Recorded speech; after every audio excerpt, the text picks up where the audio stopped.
you didn't get it, I am a business shark. So for the remainder of this presentation, I'm going to be peeking out of this thing. All right, guys, let's get started. One of the biggest things that I've heard over and over that I struggled with, that I know a lot of creative and conscious people struggle with, is they don't want to create content just for the sake of attracting clients. They want to create content that feels good, content that reflects who you really are at your core, content that feels valuable, that feels authentic, that feels real, and at the same time that attracts buyers, because at the end of the day, this is a business, we want to make money, right? Now, this is a hill I will die on. I don't have many strong opinions in life, but this one is one I will die on. Every child is born an artist. Everyone is a fucking artist, whether they realize it or not, from my perspective. And the problem, as Picasso says, is how do you remain an artist once you grow up? This is the challenge. Because once you grow up, reality hits and then you have to make money.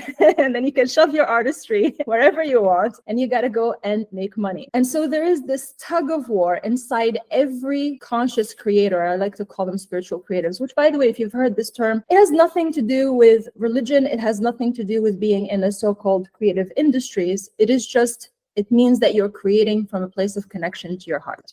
So what is the tug of war? The tug of war is that there is inside of you, there is an artist and there is an entrepreneur. Part of you wants to express yourself fully and freely. That's the artist. That's always going to be there. The other part is, my best guess is that you probably tried having a regular job and you hated your life. You did not feel comfortable in most environments because you felt like you had to suppress yourself.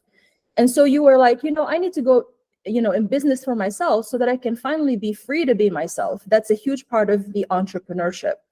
In other words, most of us sitting in this room actually don't want to build multi-trillion-dollar businesses, although that would be nice. Our highest priority is to have a business that allows us to live life of truth, where we live in alignment with who we are, where we don't have to pretend to be someone that we are not.